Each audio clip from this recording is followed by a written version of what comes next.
University మంచి భవిష్యత్తు కోసం తెలుగు విద్యార్థులు ఇష్టపడే యూనివర్సిటీ. కాల్ 9059052378 9059052379. నమస్తే, welcome back to IT media. మన ఆయుర్వేదం ప్రోగ్రామ్కి అందరికీ స్వాగతం. మోకాళ్ళ నొప్పులతో బాధపడే వాళ్ళు, కీళ్ళు నొప్పులతో బాధపడే వాళ్ళకి ఈరోజు చక్కటి ఒక మంచి వీడియో అందించే ప్రయత్నం చేస్తున్నాము. ఓవర్ వెయిట్ ఉండడం వల్ల బోన్స్ అంటే మోకాళ్ళు త్వరగా అరిగిపోవడం, లేకపోతే ఇలా ఒకవైపుకి వంగి నడుస్తూ ఉంటారు. ఆ బరువుని టాలరేట్ చేయకుండా శరీరం ఇలా వంగిపోయినట్టు నడుస్తూ ఉంటారు అన్నమాట చాలామంది. సో మోకాళ్ళ నొప్పులు ఉన్నప్పుడు, కీళ్ళ నొప్పులు మనకు ఉన్నప్పుడు మనం ఎలాంటి ఆరోగ్యం ద్వారా ఇవన్నీ సెట్ చేసుకోవచ్చు? ఇప్పటికే మెడిసిన్ వాడుతున్నా పర్వాలేదు, అలాగే సర్జరీ వరకు సజెస్ట్ చేసిన వాళ్ళు కూడా ఈ ఆహారాన్ని ట్రై చేసి కొంతవరకు ఈ సర్జరీకి వెళ్ళే అంటే చెప్తున్నామని అందరూ కూడా సర్జరీకి వెళ్లకుండానే తగ్గిపోతుందని కాదు. మీ బాడీ టైప్ నుంచి మ్యాక్సిమం కొంతమందికి సర్జరీ వరకు వెళ్లాల్సిన అవసరం లేకుండా డైట్ ఎలా పాటించాలో ఈరోజు తెలుసుకుందాం. ప్రస్తుతం మనతో ఉన్నారు చిటిపొట్ల మధుసూదన్ శర్మ గారు, ఆయుర్వేద వైద్యులు. నమస్కారం అండి. నమస్తే. ఎలా ఉన్నారు సార్? బాగున్నానమ్మా. సో ఓవర్ వెయిట్ వల్ల మోకాళ్ళ నొప్పులు వస్తాయని అందరికీ తెలిసిందే. కొంచెం బాగా ఎక్కువగా బాగా స్టౌట్ పర్సనాలిటీ, చాలా లావుగా ఉన్న వాళ్ళలో కంపల్సరీ వచ్చేది మోకాళ్ళ నొప్పి, ఆ బరువుని మోయలేక. మరి దీన్ని మనం డైట్ ద్వారా ఏమైనా సెట్ చేసుకోవచ్చా? నొప్పులు తగ్గించుకోవడం అనేది సాధ్యపడుతుందా ఆహారపు అలవాట్లు మార్చుకుంటే? చాలా వరకు సాధ్యపడుతుందమ్మా. సో ఈ కీళ్ళ నొప్పులు, అదేవిధంగా ఈ మోకాళ్ళ నొప్పుల సమస్య తగ్గేందుకు మంచి డైట్ ప్లాన్ ఉందమ్మా. నేను చెప్పినటువంటి పద్ధతిలో డైట్ ప్లాన్ ఫాలో కాగలిగితే చిన్న వయసులోనే మోకాళ్ళ నొప్పులు కానీ, కీళ్ళ నొప్పులు కానీ, ఎముకలకు సంబంధించినటువంటి సమస్యలు రాకుండా ఉంటాయి. ఒకవేళ వయస్సు వచ్చినటువంటి వాళ్ళలో, అంటే దాదాపు 30-40 సంవత్సరాలు దాటినటువంటి వాళ్ళలో ఇలాంటి సమస్యలు ఏమైనా ఉన్నా అవి తీవ్ర రూపం దాల్చకుండా ఉంటాయి. సమస్య మరింత జటిలం కాకుండా ఉంటుంది. అట్లే మీరు అన్నట్లు చాలా కొంతమందిలో అయితే ఆపరేషన్ పరిస్థితి కూడా లేకుండా మేనేజబుల్ వరకు కూడా కొంతమందిలో ఉపయోగపడుతుందమ్మా. ఇవన్నీ మనకు సైడ్ బెనిఫిట్స్ ఉంటాయి. కాబట్టి ఈవెన్ ఆ స్టేజ్లో కూడా ప్రయత్నం చేయదగ్గ డైట్, మంచి డైట్ ప్లాన్ నేను చెప్తానమ్మా. సో యాక్చువల్గా ఏంటంటమ్మా, ఈ కీళ్ళు అదే ఎముకలు దృఢంగా బలంగా ఉండి, కీళ్ళ సంబంధించిన సమస్యలు, ఎముకలకు సంబంధించిన సమస్యలు రాకుండా ఉండి, వచ్చినటువంటి సమస్యలు తగ్గాలంటే కొన్ని రకాలైనటువంటి ఆహారాలు బాగా తీసుకోవాలమ్మా. సో వాళ్ళు ఏ రకమైన మందులు వాడుకున్నప్పటికీ ఇప్పుడు నేను చెప్పేటువంటి ఆహార విధి విధానాలు పాటించడం వల్ల మరింత సమర్థవంతంగా ఇవి వాటికి ఉపయోగపడతాయమ్మా. ఆ యొక్క సమస్య తగ్గేందుకు, మోకాళ్ళ నొప్పుల సమస్య, కీళ్ళ నొప్పుల సమస్య తగ్గేందుకు దీనికి యాంటీ ఆక్సిడెంట్స్ చాలా ప్రధానమ్మా. సో ఈ సమస్య రాకుండా ఉండాలన్నా, వచ్చినవి త్వరగా తగ్గాలన్నా యాంటీ ఆక్సిడెంట్స్, అదేవిధంగా ఒమేగా-3 ఫ్యాటీ యాసిడ్స్ అని చెప్పేసి ఉంటాయమ్మా. అవి ఒకటి, విటమిన్ డి ఒకటి, కాల్షియము, ఫాస్ఫరస్, మెగ్నీషియము, ఇలాంటివి ఉన్నటువంటి ఆహారాలు ఎక్కువగా తీసుకోవడం వల్ల మంచి ప్రయోజనం చేకూరుతున్నామా. సో యాంటీ ఆక్సిడెంట్స్ అంటే, యాంటీ ఆక్సిడెంట్స్ సర్వసాధారణంగా ఈ లవంగాలు, అదేవిధంగా ఈ దాల్చిన చెక్క, పసుపు, అల్లము, వీటిలంతా ఇవన్నీ కూడా యాంటీ ఆక్సిడెంట్స్ ఎక్కువ ఉంటాయమ్మా.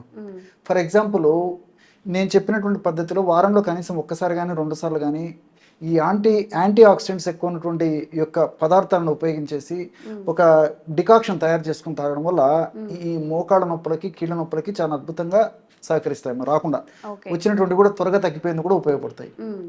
ఎలాగంటేమా, ఈ వారంలో ఒక్కసారి కానీ 2 సార్లు కానీ ఇది చేస్తే సరిపోతుందమ్మా. సో ఎలాగంటే ఒక గ్లాస్ వాటర్ తీసుకోవాలి.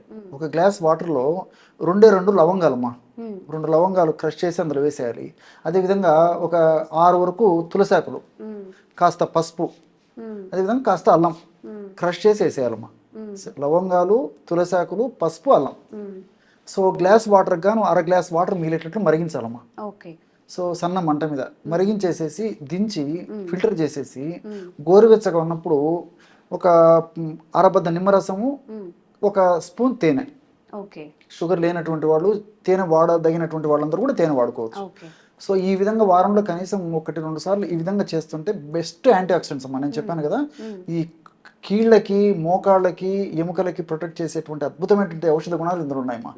అందుకే నేను ఈ లవంగాల్లో కూడా లవంగాల్లో యూజినాల్ అని చెప్పేసి ఒక ద్రవ్యము, అదేవిధంగా పసుపులో కుర్కుమిన్ అని చెప్పేసి ఒక ద్రవ్యము, అదేవిధంగా తులసిలో ఉన్నటువంటి కొన్ని రకాలైనటువంటి రసాయన తత్వాలు ఉన్నటువంటి ఇవి, తర్వాత అల్లంలో జింజరాల్ అనేటువంటి పదార్థం, ఇవన్నీ కూడా ప్రత్యక్షంగా పరోక్షంగా ఇలాంటి సమస్యలు రాకుండా ఉండేందుకు, వచ్చినటువంటి సమస్యలు త్వరగా తగ్గేందుకు ఉపయోగపడతాయమ్మా. అది యాంటీ ఆక్సిడెంట్స్. సరే, మీకు ప్రస్తావించినప్పుడు మొదట్లో ఈ ఒమేగా-3 ఫ్యాటీ యాసిడ్స్ కూడా చాలా బాగా పనిచేస్తాయని చెప్పానమ్మా. సో ఈ ఆహార పదార్థాల్లో మనకు ఉపయోగపడేటువంటి ఒమేగా-3 ఫ్యాటీ యాసిడ్స్ ఉన్నటువంటి ఆహార పదార్థాలు చాలా చాలా ఉన్నాయమ్మా. అసలు ఈ ఒమేగా-3 ఫ్యాటీ యాసిడ్స్ మనకు ఎలా ఉపయోగపడతాయంటేమా, ఇలాంటి ఆహారాలను తీసుకోవడం వల్ల ఎముకలలో బ్లాస్ట్ అని చెప్పేసి కణాలు ఉంటాయమ్మా. ఈ ఆస్టియోబ్లాస్ట్ కణాలు ఉన్నప్పుడే ఆ కణాలను చైతన్యం చేయడం వల్ల మంచి ఎముకలు బాగా దృఢంగా బలంగా తయారేందుకు కావాల్సినటువంటి ఆ ఏర్పాటంతా ఆస్టియోబ్లాస్ట్ కణాల వల్ల జరుగుతాయి. సెల్స్ ఉత్పత్తి అవుతుంటాయి అన్నమాట. సో ఆస్టియోబ్లాస్ట్ కణాలు బాగా చైతన్యవంతంగా అయ్యి బాగా చక్కగా పనిచేసేసి ఎముకలకు మంచి దృఢత్వం కలగజేసేందుకు మరి ఈ యొక్క ఒమేగా-3 ఫ్యాటీ యాసిడ్స్ ఉపయోగపడతాయమ్మా. రెండవది ఏంటంటే కణ నిర్మాణానికి కూడా ఉపయోగపడతాయి. ఇప్పుడు ఆస్టియోబ్లాస్ట్స్ కణాలు తయారు కావాలన్నా, లేకపోతే ఈ ఎముకలకు సంబంధించినటువంటి ఇతర కణాలు ఏమన్నా తయారు కావాలన్నా, ఆరోగ్యకరమైన కణాలు తయారేందుకు కూడా ఈ ఒమేగా-3 fatty acids ఉపయోగపడతాయమ్మా. So ఒమేగా-3 fatty acids అనేసరికి చాలా మందికి చేపలు గుర్తొస్తాయి, చాలా మందికి అమ్మా. సో చేపలే కాకుండా మరి ఆక్రోట్ పప్పులో ఒమేగా-3 ఫ్యాటీ యాసిడ్స్ విపరీతంగా ఉంటాయమ్మా. చాలా మందికి ఐడియా ఉండదు. అదేవిధంగా చియా సీడ్స్ అమ్మా, ఈ చియా సీడ్స్ లో కూడా ఒమేగా-3 ఫ్యాటీ యాసిడ్స్ బాగుంటాయి. అట్లా అవిసె గింజలమ్మా, సో అవిసె గింజలు కూడా ఒమేగా-3 ఫ్యాటీ యాసిడ్స్ బాగుంటాయి. సో ఇలాంటి వాటిని ఆహారంలో ఎక్కువగా తీసుకోవడం వల్ల ఉన్నటువంటి సమస్యలు త్వరగా తగ్గుతాయి. ఇలాంటి సమస్యలు అసలు రాకుండా కూడా ఉంటాయమ్మా. సో ఒమేగా-3 ఫ్యాటీ యాసిడ్స్కి అంత శక్తి ఉందన్నమాట. అట్లే విటమిన్ డి అని చెప్పాను కదమ్మా.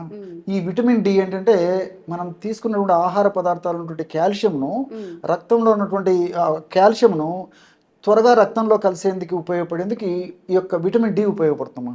మన దేహంలో ఎప్పుడైతే విటమిన్ డి సరిగ్గా ఉండదో అప్పుడు కాల్షియం టాబ్లెట్స్ టన్నులు మింగినా, కాల్షియం ఉన్నటువంటి ఆహారము మనం బస్తాలు తిన్నా ఏ మాత్రం 1 ఇంచు కూడా దేహానికి ఉపయోగపడదు, అదంతా వేస్ట్ కింద వెళ్ళిపోతుంటుంది అనమాట.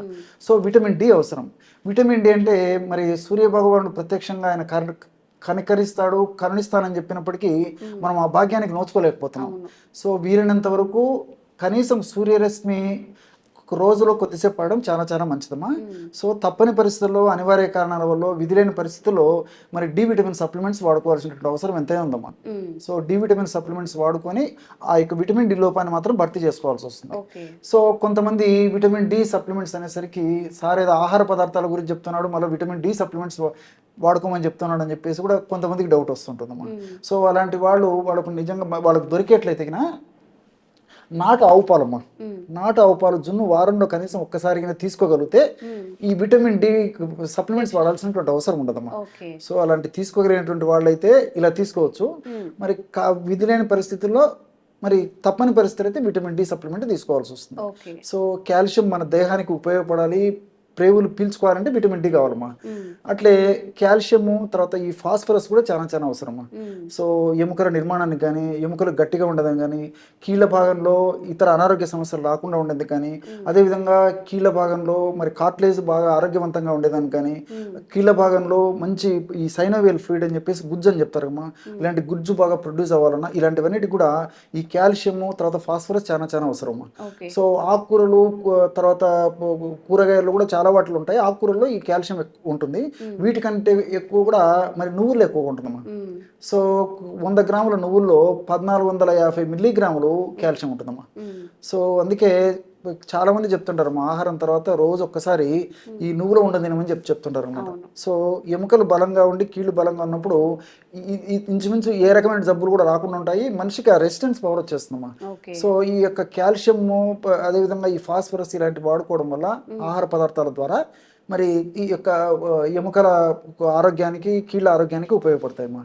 సో చివరగా మెగ్నీషియం. సో మెగ్నీషియం కూడా కీళ్ళ భాగంలో ఇన్ఫ్లమేషన్ రాకుండా ఉండేందుకు, కీళ్ళ భాగం బాగా ఆరోగ్యవంతంగా ఉండేందుకు, కీళ్ళ భాగంలో ఉన్నటువంటి ఈ యొక్క కండరాలు ఏవైతే ఉన్నాయో అవి సంకోచ వ్యాకోచాలు బాగా జరిగేందుకు, కీళ్ళ భాగంలో గుజ్జు బాగా ప్రొడ్యూస్ అయ్యేదానికి, ఈ రక్త ప్రసరణ బాగా సజావుగా ఆ ప్రాంతాల్లో జరిగేదానికి ప్రత్యక్షంగా పరోక్షంగా మెగ్నీషియం కూడా చాలా చాలా అవసరమ్మా. మెగ్నీషియం బాగా ఉన్నటువంటి పదార్థాల్లో ముఖ్యంగా చెప్పుకోదగ్గది ఈ అరటిపండు అమ్మా. అరటిపండు మరి అరటిపండు తినకూడనటువంటి వాళ్ళు ఉంటారు. మరి రోజు తింటే మరి షుగరు ఇలాంటివి పెరుగుతాయని చెప్పేసి ఆందోళన పడి మానేసే వాళ్ళు కొంతమంది ఉంటారు. షుగర్ పెరిగేటువంటి పరిస్థితి ఏర్పడుతుంది, అదే వెయిట్ పెరుగుతారని చెప్పేసి కొంతమంది అనుకుంటుంటారు. అటువంటి వాళ్ళైతే మరి డ్రై నట్స్, ముఖ్యంగా బాదం పప్పు ఇలాంటివి తీసుకోవడం వల్ల కూడా మరి ఆ యొక్క మెగ్నీషియం ఇది పూర్తి స్థాయిలో వాళ్ళకి అందేదానికి అవకాశం ఏర్పడుతుందమ్మా. సో ఈ పద్ధతిలో నేను చెప్పినట్లు యాంటీ ఆక్సిడెంట్స్ ఉన్నటువంటి ఆహారము, ఒమేగా-3 ఫ్యాటీ యాసిడ్స్ ఉన్నటువంటి ఆహారము, అట్లే D vitamin, calcium, phosphorus, magnesium ఇలాంటివి ఆహారంలో చూస్ చేసుకొని ఎక్కువగా ఉన్నటువంటి ఆహారాన్ని నేను చెప్పినటువంటి పద్ధతిలో తీసుకోవడం వల్ల మరి చిన్న వయసులో కీళ్ళు ఎముకలకు సంబంధించినటువంటి జబ్బులు రాకుండా ఉంటాయి. ఒకవేళ వచ్చినప్పటికీ తీవ్ర రూపం దాల్చకుండా ఉంటాయి. అదేవిధంగా పూర్తి మనిషి బెడ్పై పడేటువంటి పరిస్థితి రాకుండా ఉండేందుకు కూడా ఇందులో ఉన్నటువంటి ఆహార పదార్థాలు ఉన్నటువంటి నేను చెప్పినటువంటి ఈ యొక్క రసాయన పదార్థాలన్నీ కూడా ప్రత్యక్షంగా పరోక్షంగా సదా దేహంలో ఉంటూ సదా కాపాడుతూ సదా రక్షిస్తుంటాయి. కాబట్టి మరి రెగ్యులర్గా ఇలాంటి ఆహారాలు తీసుకోవడం చాలా చాలా మంచిదమ్మా. ఓకే, సో ఎవరైనా కానీ మీరు ఈ ప్రాబ్లం ఫేస్ చేస్తున్నట్లయితే బోలెడన్ని చిట్కాలు అయితే చెప్పారు. పూర్తిగా చూసి మీకు ఎలాంటి సమస్య ఉంది, మీకు ఏది సూటబుల్ అవుతుంది, ఈ వీటన్నిటిలో కూడా తప్పకుండా ట్రై చేయండి. 1-2 మంత్స్ ట్రై చేస్తే తప్పకుండా రిజల్ట్ ఉంటుంది. ఇంకా మీకు ఎలాంటి ఆరోగ్య సమస్యలు ఉన్న కామెంట్స్ చేయండి, తప్పకుండా వీడియో చేసే ప్రయత్నం చేస్తాం. Thank you sir. నమస్తే. Sir, one life lesson what medicine has taught you. Whatever you can do without expecting. But I really believe మన పాజిటివ్ యాటిట్యూడ్ ఉంటేనే మనం ఏదైనా సాధించగలం. గట్ని మనం కరెక్ట్ గా డీల్ చేసినట్లయితే అది మనకి పాజిటివ్ హార్మోన్స్ ని రిలీజ్ చేస్తుంది. షుగర్ వచ్చిన వాళ్ళ పరిస్థితి ఏంటి? పొట్ట దగ్గర పెరిగితే దాన్ని ఆండ్రాయిడ్ అంటారు, ఆండ్రాయిడ్ ఫోన్ కదా. అసలు థాట్స్ ఎందుకు వస్తాయి? బ్రెయిన్ డెడ్ అంటే దానికి ప్రపంచం అంతా కూడా కొన్ని నిర్దిష్టమైనటువంటి లక్షణాలు ఉంటాయి. మానసికంగా ధైర్యంగా ఉంటే క్యాన్సర్ జయించవచ్చు. You are a doctor for a cause sir, అంతే. వాళ్ళకి వచ్చిన ఆదాయం కాకుండా ఫ్రీ సర్వీస్ ఎంతమందికో చేస్తారు.